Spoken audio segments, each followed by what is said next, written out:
So Madden has two modes that are important for simulation and vocalization. Longshot and franchise mode. They're the most easy to look at and analyze narratively.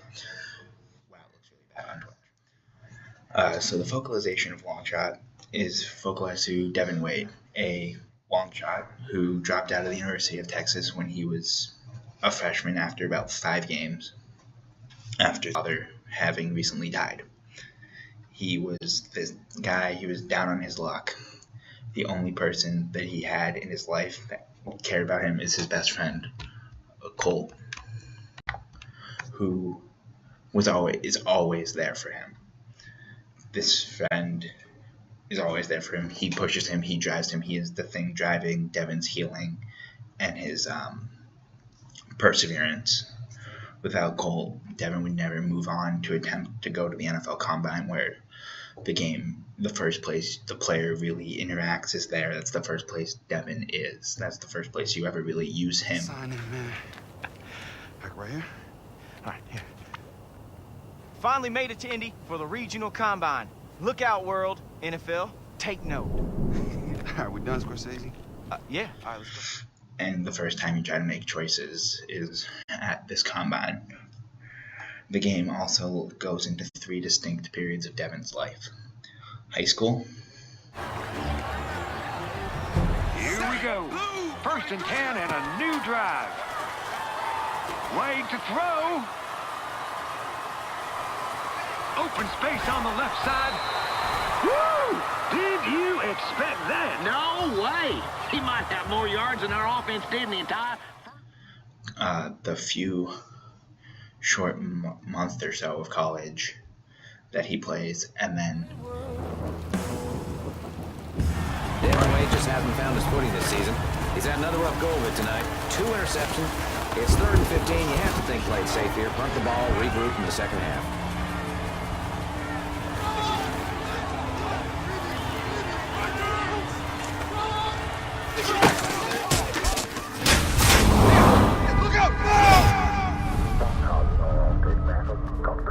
Hey.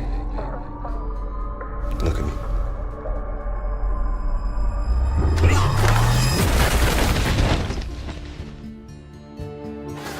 his NFL journey / the TV show Longshot.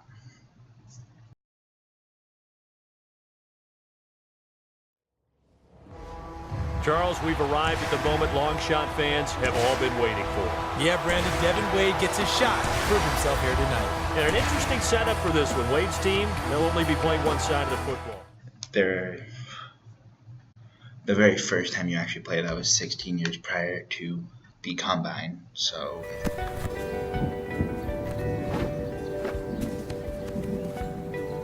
Grab the ball now, son. Storm's rolling in. Come on, Dev.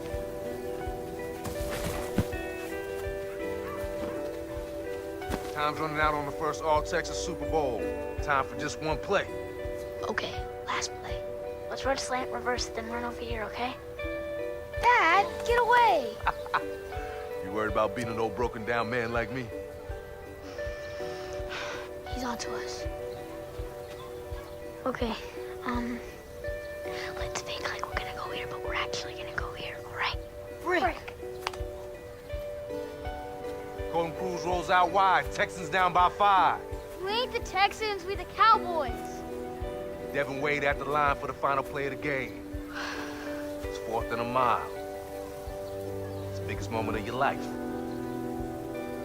Wadey! 652! Hike! 1 Mississippi. 2 Mississippi. 6 years old, the first time you interact with the players, and you pilot the football, which is really weird and cool, and it's very, very much a gameplay thing, but it's interesting. It helps. It makes for a very special feel.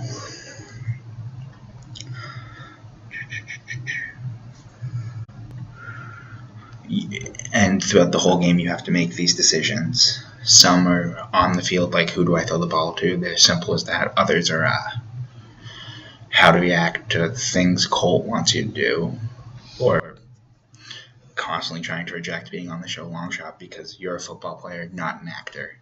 is a quote Devin uses directly when he's proposed this after the combine in Indianapolis. I'm Julia Vasco, the producer of Longshot. We came here today hoping you'd be this good. And you were. I'm not sure this is for me. What are you talking about? This is what you need. I can't. I have a life at home, you know? I just can't drop everything. You know, coming here was one thing, but... Maybe just take some time to think about it. I'm here if you have any questions. We will be in touch. So, production in 2 weeks. Yeah, I'll pass. I'm a football player, not an actor. Huh. Football player, huh? Yeah. What team do you play for? We were sitting by 2 guys. One remembered you as the quitter from Texas, and the other didn't remember you at all. Hey. For horses. If you think the pros are gonna come calling, think again. You need this. Time's up. Indianapolis. Longshot. You have my call. It brings players to Devin's very sad and difficult story, and it demonstrates the importance of that friend that Colt is, and how without Colt, Devin's never going to go anywhere because he's too inside his own head. He can't bring himself to get beyond work with what he has and be the great NFL player that he could potentially be.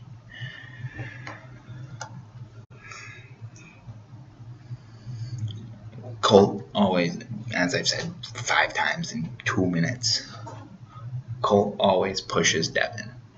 He makes him, he's the reason Devin goes to the NFL Combine. He's the reason Devin played in college, and even after the death of Devin's father, who Devin had never played a down of football without him either on the coaching staff or in the stands when you get to the University of Texas.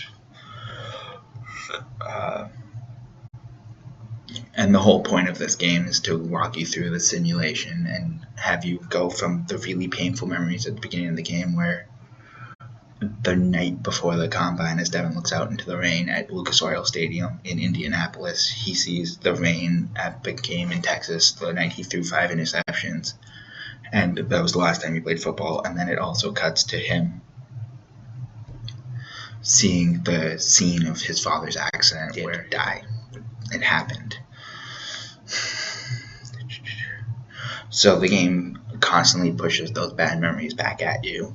And again, at the end, when you do the final challenge on Longshot, Challenge 5, you're in the huddle as the team Longshot in the Longshot uniforms, but as Colt runs out to check his spot with the ref, raise his hand, make sure the ref's like, yeah, you're good. It flashes to them in their Texas uniforms. It's the exact same play, exact same conditions, in the exact same stadium as Devin's last game. And so the game kind of flashes between University of Texas and Longshot. And it's the final challenge to break the mold, to prove that Devin is not the man he was 4 years prior. This guy that was a highly touted high school quarterback and just couldn't perform at the level that he needed to perform at. Just couldn't perform.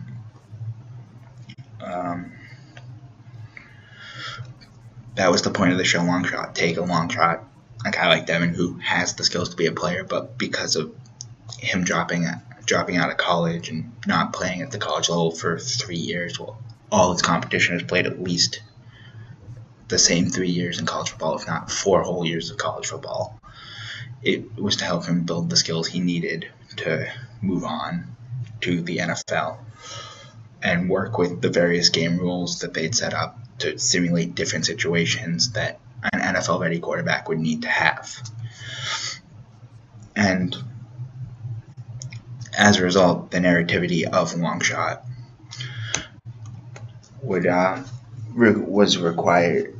the close, tight focalization on Devin, because without that close, tight focalization on Devin, Longshot would not have been compelling. There wouldn't have, players wouldn't have felt the same level of emotion towards Devin, or wouldn't have been as invested in the whole game and the whole story, because if it was the story of Devin Wade as told by Cole Cruz, for example, it would have been a very different play. It would have seemed very different. The first time I played the game, I became very bored, for example, because it's a pretty boring story. You play for like 6 hours, and all you get out of it is potentially getting drafted in the NFL. You don't get to play any downs in the NFL like it looked like at the beginning, but because I was so emotionally invested in the game and seeing where Devin would end up, which I knew would be with the Cleveland Browns, they were my favorite team, and they were the team I chose in my very first playthrough. The second playthrough I picked the Panthers. But they were very emotionally, because I was so emotionally invested, I worked my way through the very monotonous and boring challenges near the middle of the game. The third time I played a 7v7 where I couldn't scramble, I couldn't use my Devin's skills except for his ability to throw the football. I was bored, but I completed these challenges to move on to see how the game would end.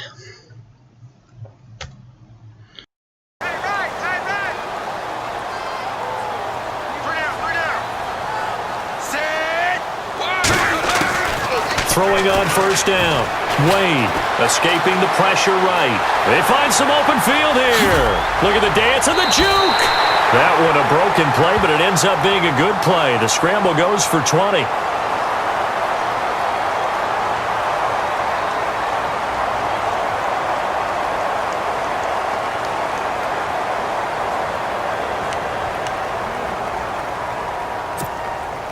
Red zone opportunity.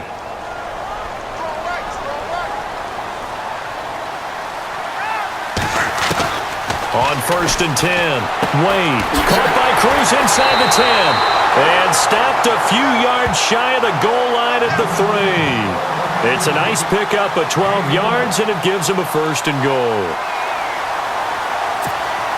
And the offense in a great spot. It's first and goal from the 3.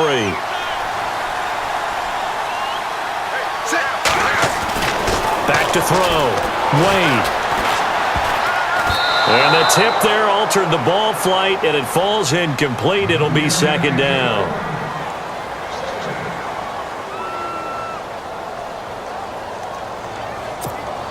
Second down here after the incomplete pass.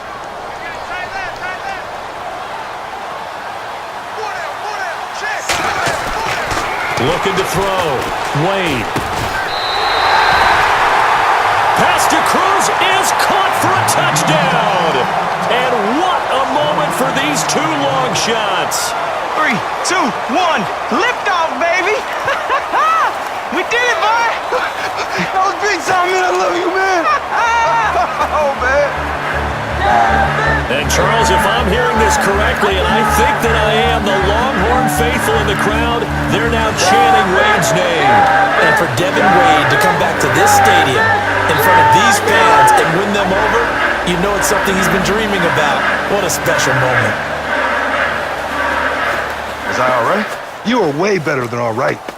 You were so great! Wasn't that awesome?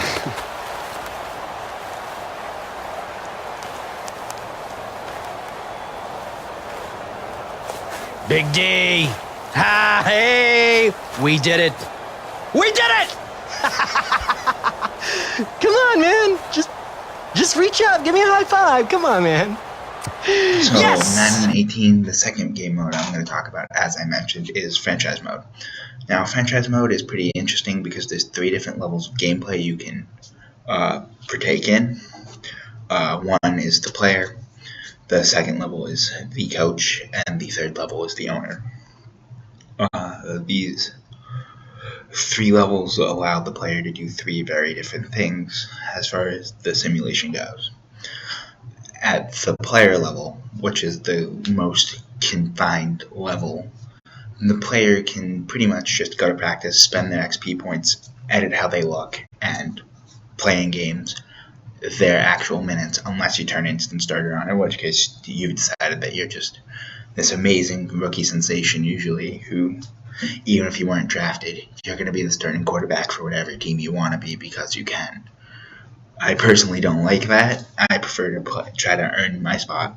So if I play a third-string quarterback, I expect to play third-string time, which is no time during the regular season and extra special teams during the preseason, because the preseason outside of the first quarter, only the second-string quarterback starts and the third-string quarterback usually hangs out and takes on the second-string quarterback's responsibilities. So, and the game does a good job of simulating that, because when you're a player, if you're on extra teams, the game will literally simulate until you're on the field. So you can literally go a whole week without ever stepping foot on the field. If you're the third string quarterback, you can go the whole season without stepping on the field, actually. But if you're that second string quarterback, you can do that. You can go on the field. You can be that person. If you're the first string quarterback, obviously you play every down as the quarterback. Now, quarterback's not the only position you can play, but it is my favorite position to talk about, because the quarterback has the ultimate control, as they are always involved in every play that they're on the field for, because they have to touch the football pretty much for the play to start. Outside of a few trick plays, the quarterback's always touching the football and always involved in the play. It's not like being a receiver where some plays your job is to just run straight down the field because you're on a blocking route, but you have to make it look like a pass.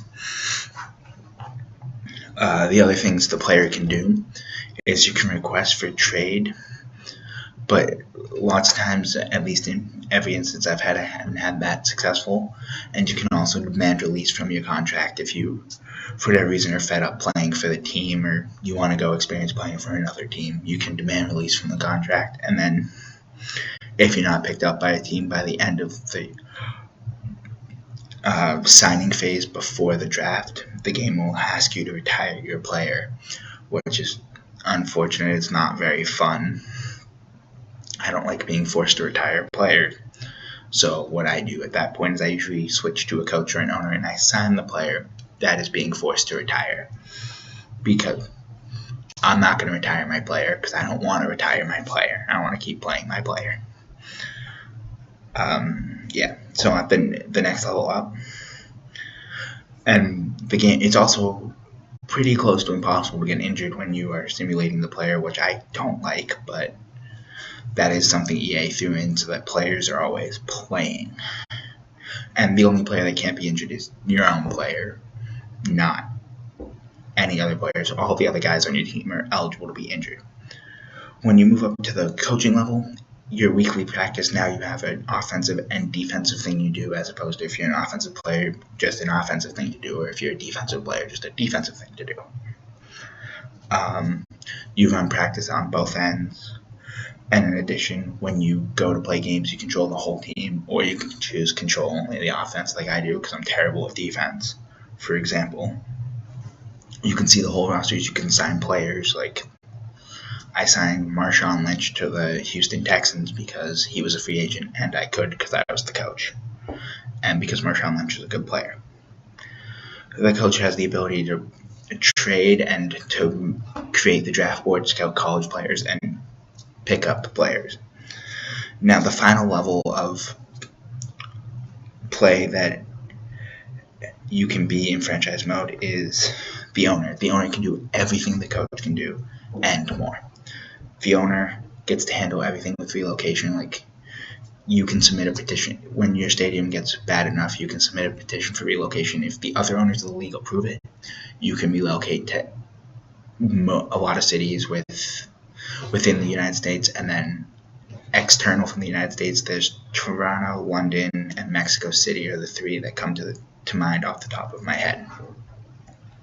So you can relocate beyond the United States, and it doesn't matter. You can take a team. You can take the Chargers from Los Angeles or San Diego.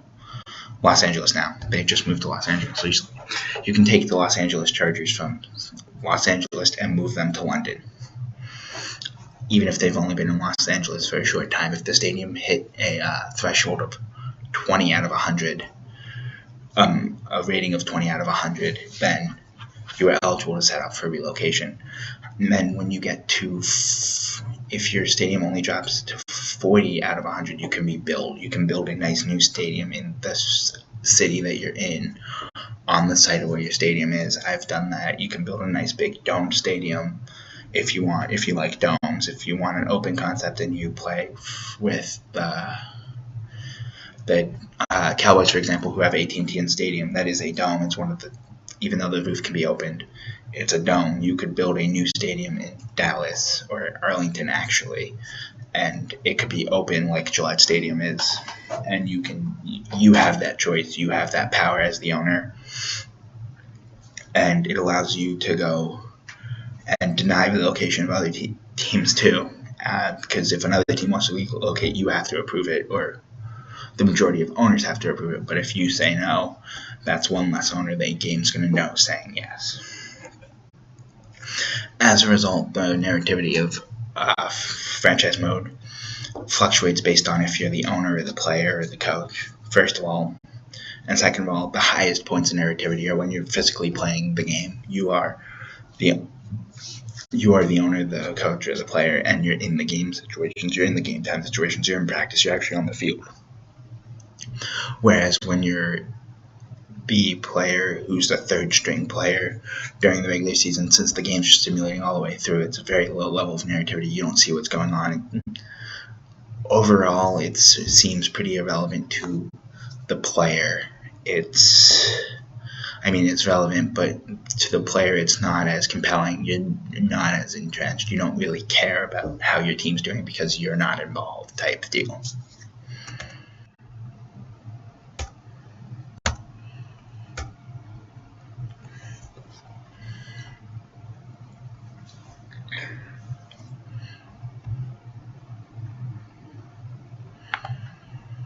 Alrighty, so let's talk about Assassin's Creed.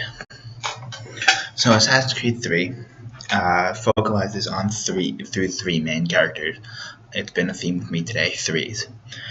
Assassin's Creed 3, the first character you interact with is Desmond Miles. He is the main character of the series. He is the protagonist. He is the one that all the assassins' bloodlines point to as his common ancestor.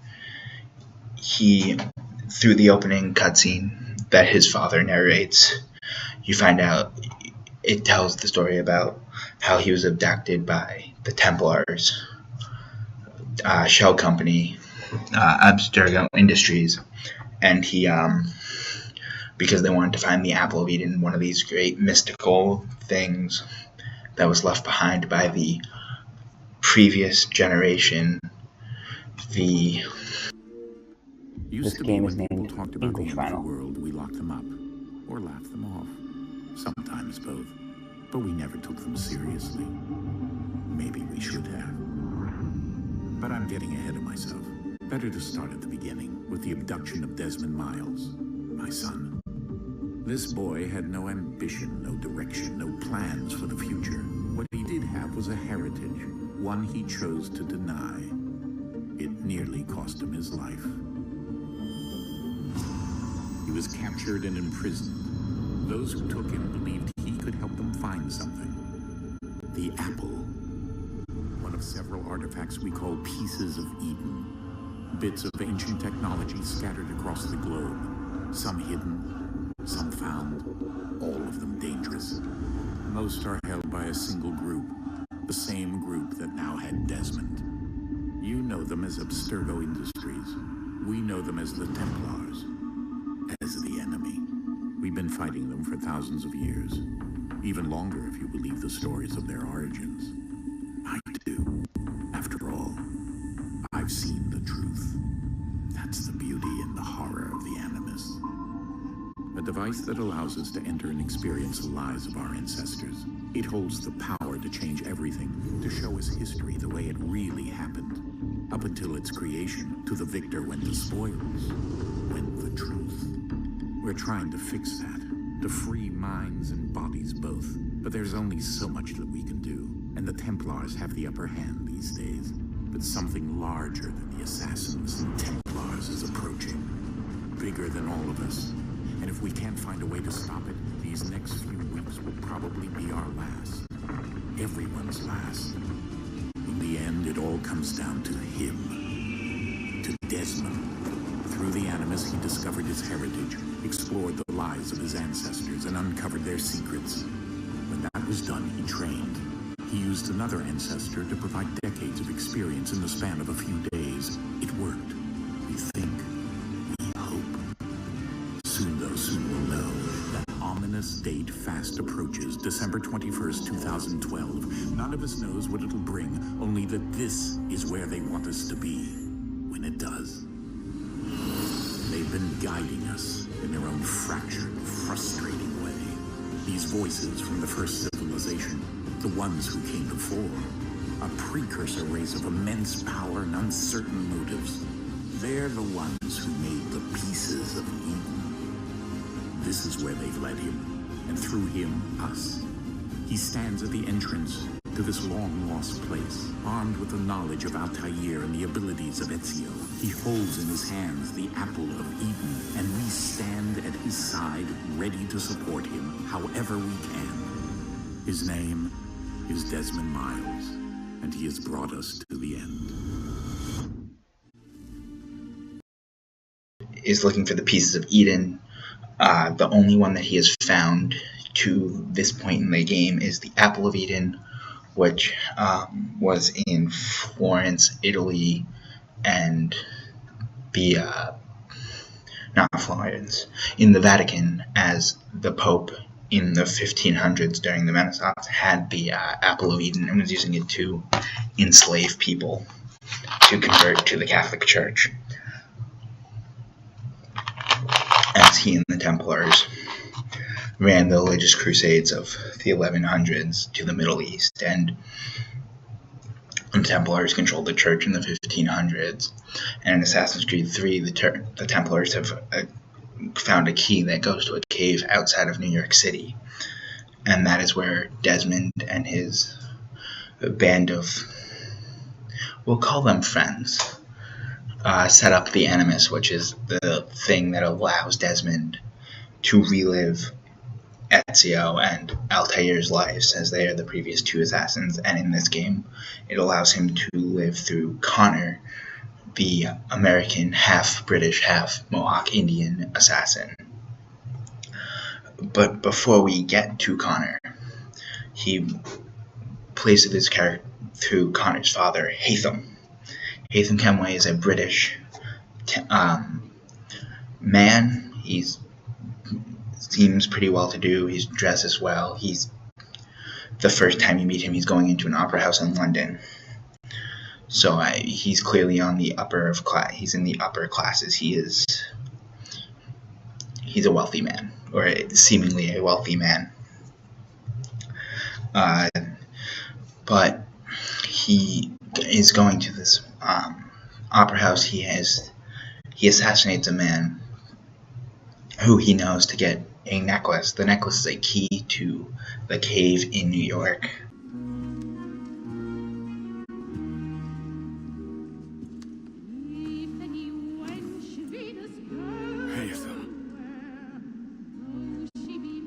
You should have come to me. We would have found another way. Yes. But then you would have known. For what it's worth, I'm sorry. As am I. Like the fact that I have. And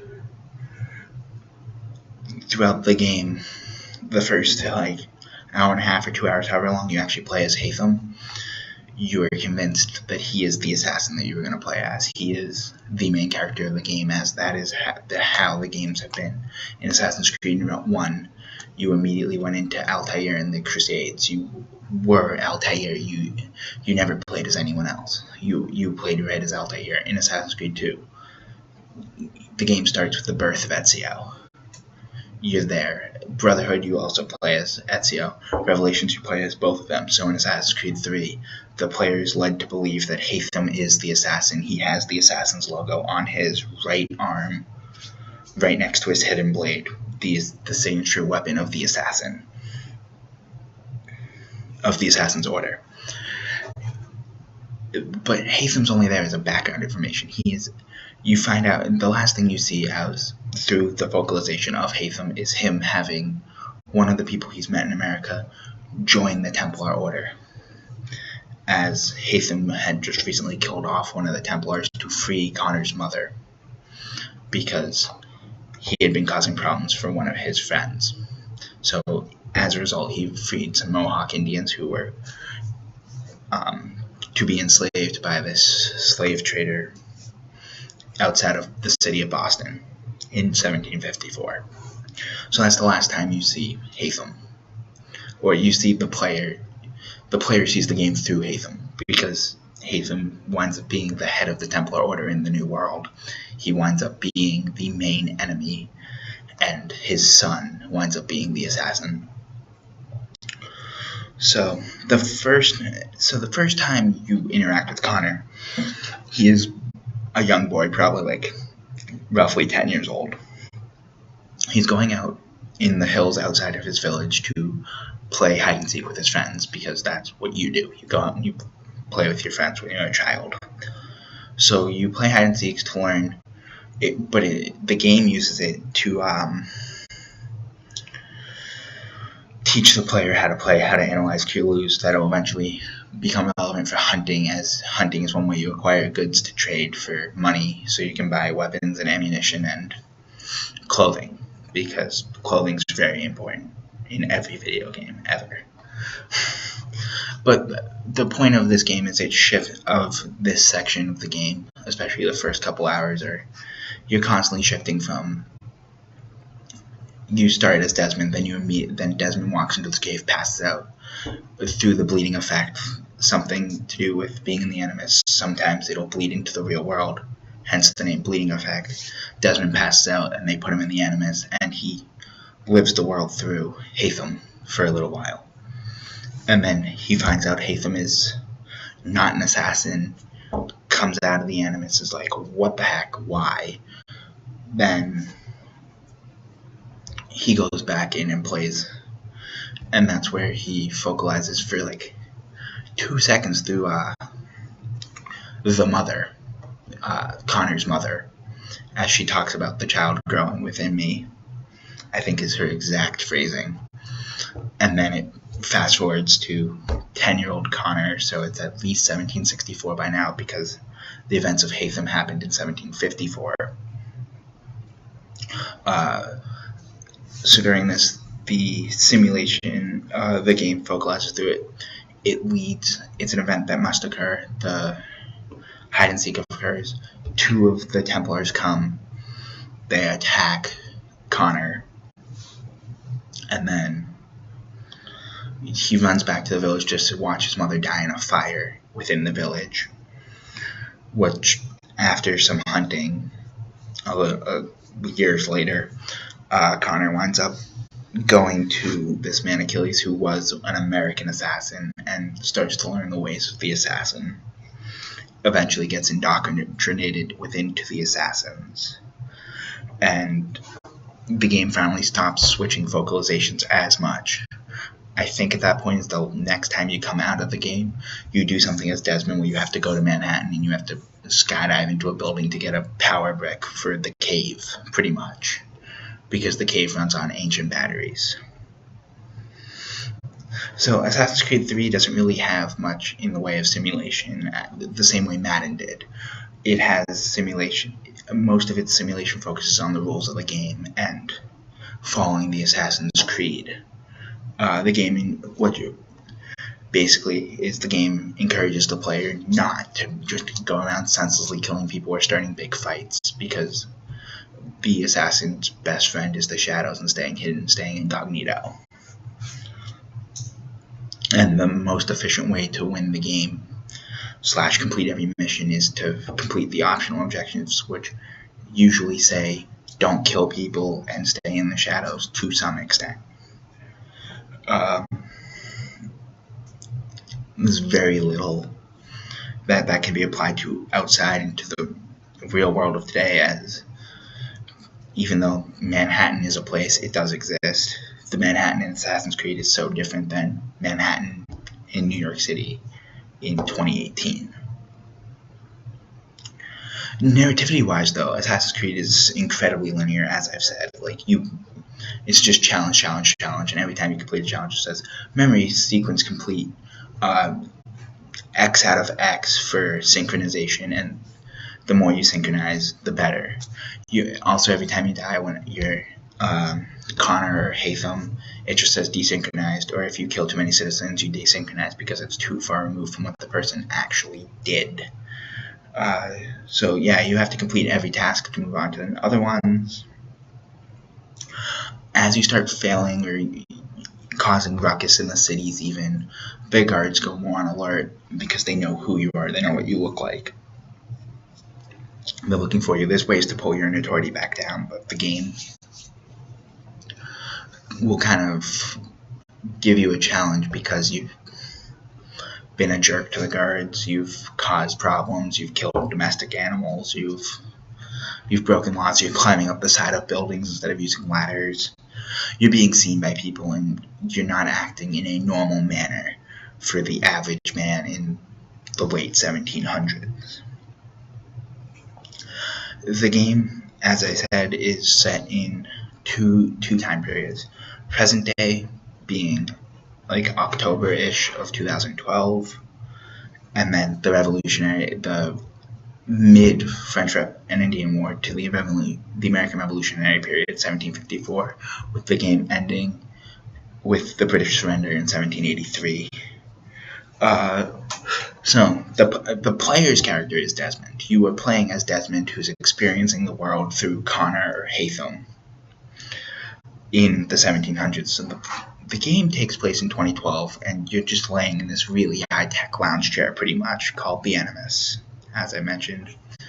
Which, as a result, because you're in a simulation of 1776 Boston or New York or D.C., I believe D.C. is the third city, but mostly Boston and New York, and the hunting territories of Lexington and Concord also, because you're in those places, the narrators are all the people in the room. The guy's running the computer, Desmond's father, who also is guiding him.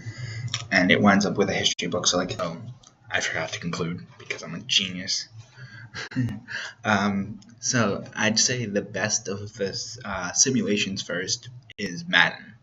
Madden is a very good simulation. It simulates the sport of football rather well. It's very simple. It's pretty much bare to the rules, especially when you're playing the game, especially when you're a player. It's pretty bare to the rules. Granted, Madden has taken some things out of the NFL. It was my phone, because I have the stream up on my phone, so I heard the clicking from here. Madden is the best simulation. Madden has the skill. It's nice and bare bones. It carries the player, especially when you use the player character, it carries you to a point where it's pretty bare bones. It's pretty, at least for football, it's pretty accurate. You play in the games, your playing time is relative to your skill level. The better skilled players have better playing time. The less skilled players play less as a result. That's the sport of professional football. You're in it to win it. You're not necessarily trying to develop and improve players like a high school or a college. A high school or some colleges would be, especially in the last few minutes of a game, garbage time, when it's not that important. You can throw your second string quarterback in because you're up by a lot or down by a lot. Let them get some game time, some action against actual players, not just the spring training time or preseason time. It's not quite spring training because it's in the middle of the summer. I would say the best focalized game is Assassin's Creed. I really enjoy how much it really draws the player in, and how it really does a good job reminding you you're in a simulation. Every time you fail, it's like, hey, you desynchronized because you didn't do this exactly how the DNA memory says it was done, or it wasn't close enough to the point where we will allow it to happen. That is a thing that I enjoy. I think it's very well done. I think especially the Assassin's Creed 3 with Hatham, at first, the kind of shock and awe, the breaking from the typical Assassin's Creed mold where the first person you see through the eyes of, and actually it's the only person you see through the eyes of besides Desmond, is the assassin. He is the good guy. He is the guy that you were trying to. He's the guy you're playing. He is the one that you were seeing the world through. He is the right person. I liked that. That makes for a very interesting game. I like how the focalization, except for the very beginning where you have the shift because you go from the father giving this very removed style narration of his son's life to seeing Desmond playing over his shoulder, like right here, like that's how you could see if you were standing where my Dr. Pepper bottle is, what you could see over my shoulder. Having that sort of view to jumping into Desmond bleeding, getting hit with the bleeding effect, walking into the mystical cave in New York, being able to sit there and listen to it and feel it, not necessarily feel it, but know that Desmond feels everything that's going on because that's what you've been taught. That is how the games have progressed before, showing that Desmond's learning the skills of his ancestors through the animus because he feels it. He's doing the physical training even though he's not physically there. It does a good job just taking all that and running the player through it and making sure they get it done.